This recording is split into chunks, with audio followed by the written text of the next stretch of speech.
সম্মানিত দর্শক মণ্ডলী, আসসালামু আলাইকুম। লোগো ডিজাইন টিউটোরিয়ালে আপনাদের স্বাগত জানাচ্ছি। আজকে টিউটোরিয়ালের নবম ক্লাস। এই ক্লাসে আমরা দেখব আমরা কিভাবে মনোগ্রাম লোগো তৈরি করতে পারি বা লেটারমার্ক লোগো তৈরি করতে পারি। তো চলুন আমরা কাজ শুরু করি।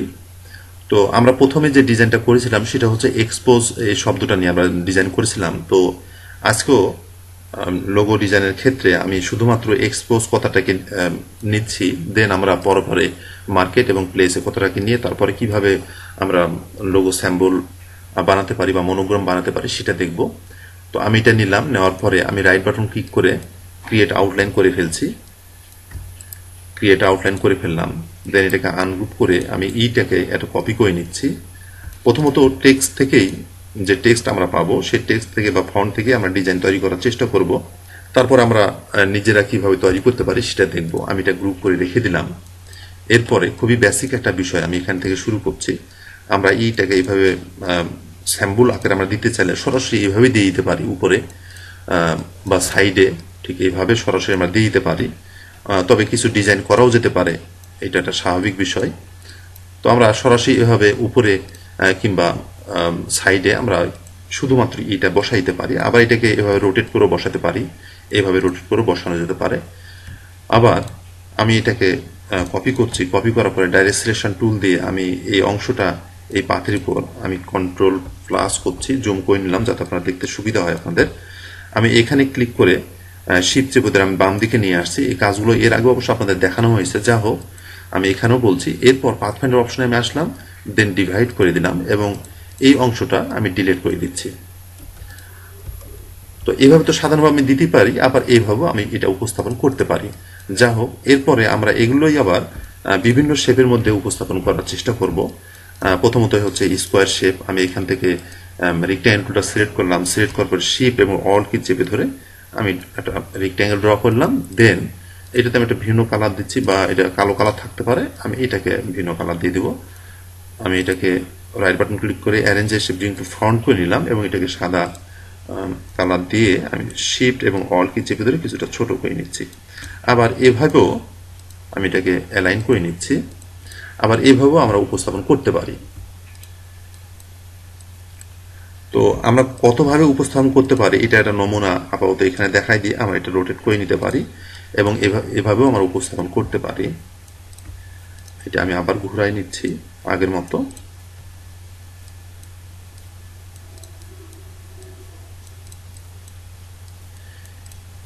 এরপরে আমি এই রেক্ট্যাঙ্গেলটাকে বা এই স্কোয়ারটাকে আমি সিলেক্ট করছি। সিলেক্ট করার পরে আমি অবজেক্টে যাচ্ছি, অবজেক্ট থেকে পাথ এবং অফসেট পাথ করে কিছুটা আমি বড় করে নিব। আমি প্রিভিউ এখানে চেক মার্ক দিয়ে দিলাম। দেন এখানে 6 ফিটই আছে, আমি এটাকে বাড়াই নিচ্ছি, একটু বড়ই করব, 14 ফিটি করলাম। দেন ওকে করলাম। ওকে করার পরে আমি এটা কালারটা স্ট্রোকে নিয়ে যাব। এর জন্য এখান থেকে আমি কালারটা ঘুরাই নিলাম, শর্ট করলাম। দেন প্রয়োজন মতো আমি এখানে স্ট্রোকটা বাড়াই নিচ্ছি, আমি 3 রাখছি। এরপরে অবজেক্ট থেকে এক্সপান্ড আমরা করে ফেললাম। ঠিক এইভাবে কাজের সুবিধার্থে আমি জুম করে নিচ্ছি। এরপর যা করব তা হলো রেক্ট্যাঙ্গেল এখান থেকে সিলেক্ট করলাম এবং এই রেক্ট্যাঙ্গেল বরাবর এবং উপর এবং নিচ বরাবর আমি ড্র করার পরে সিলেকশন টুল দিয়ে দুটোকে সিলেক্ট করছি। সিলেক্ট করার পরে পাথফাইন্ডার অপশনে এসে ডিভাইড করলাম এবং যেহেতু সিলেকশন টুলে আছে আমি আনগ্রুপ করে নিচ্ছি এবং এই অংশ ডিলিট করে দিলাম এবং এটাকে সিলেক্ট করে আমি অল্ট কি চেপে ধরে কিছুটা ছোট করে নিব। ঠিক এইভাবে। এখন আমি চাচ্ছি এর ডান দিকে একটা এবং বাম দিকে একটা এই রেখাটা রাখতে আর কি। তো এটা করার জন্য আমি এটা আর একটু ছোট করছি। এটা করার জন্য আমি অল্ট কি চেপে ধরে একটা কপি করে নিলাম,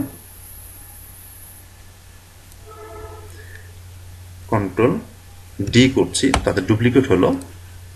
ডুপ্লিকেট এই জন্য করলাম যাতে এই যে মাঝে যে গ্যাপটা হয়েছে এটা যেন সমান থাকে। এরপর আমি এটা এবং এটা সিলেক্ট করে আমি অল্ট কি চেপে ধরে কিছুটা ছোট করে নিচ্ছি। ঠিক এইভাবে। এরপর সবগুলো সিলেক্ট করে আমি কিবোর্ড থেকে কন্ট্রোল জি প্রেস করলাম, তাতে গ্রুপ হয়ে গেল।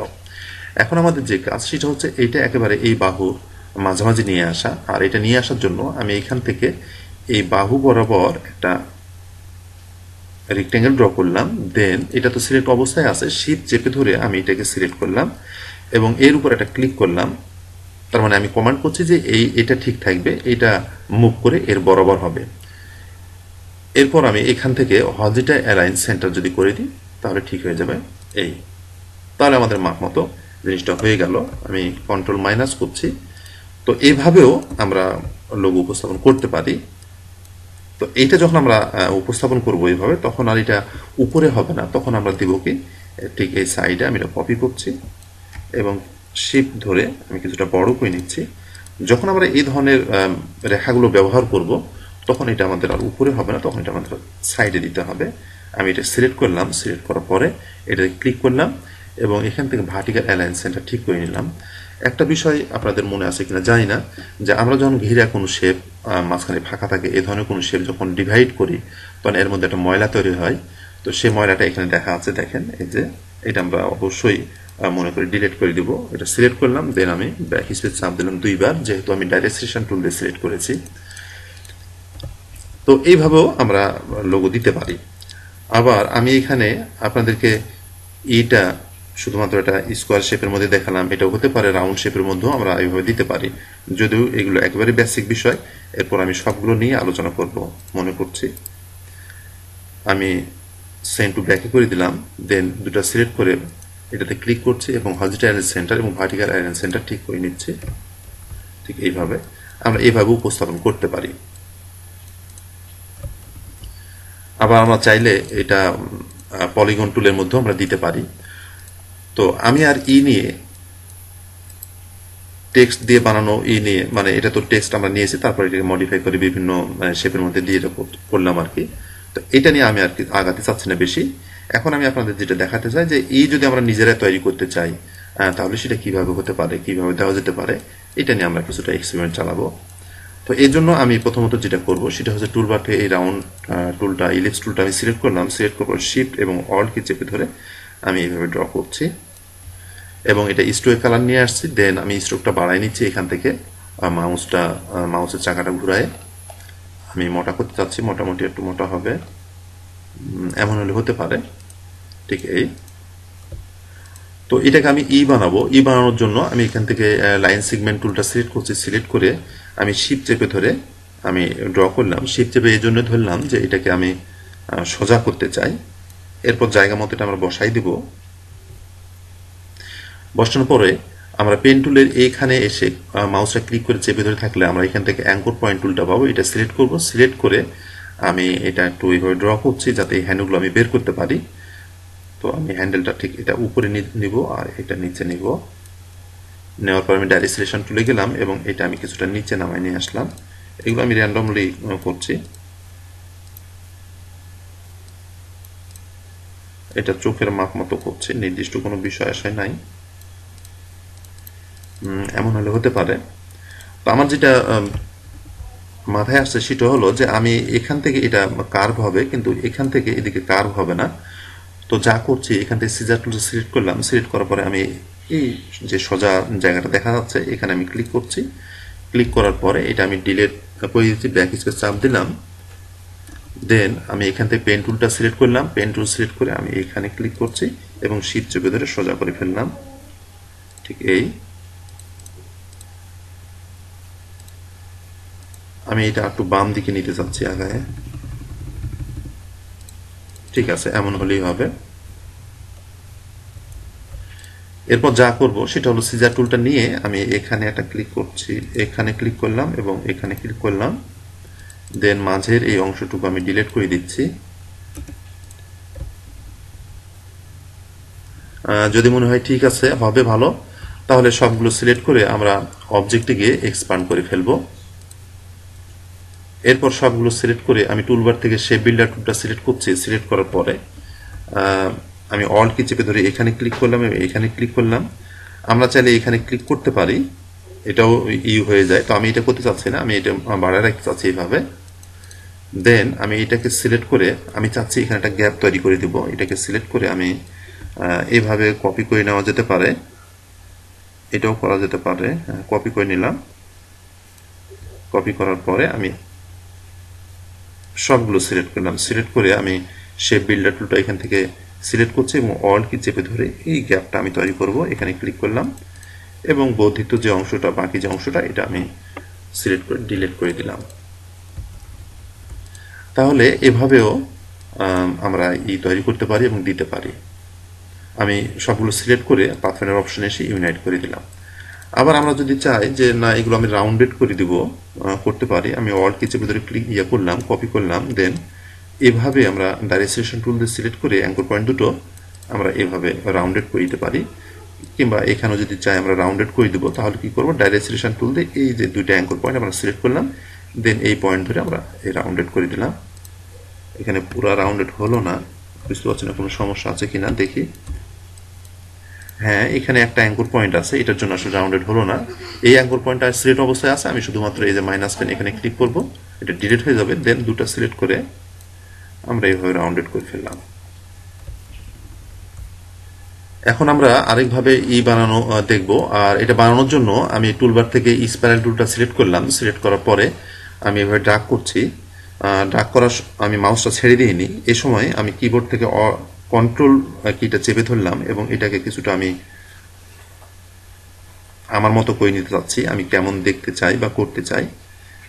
আর খেয়াল রাখতে হবে আমি এটা দিয়ে বানাবো। হ্যাঁ, আমি এমনই রাখছি, রাখার পরে আমি ছেড়ে দিলাম। দেন আমি এখান এসে আমি স্ট্রোকটা বাড়াই নিচ্ছি প্রয়োজন মতো, এমন হলে হবে। আমি এটা কপি করে এখানে এটা রেখে দিলাম।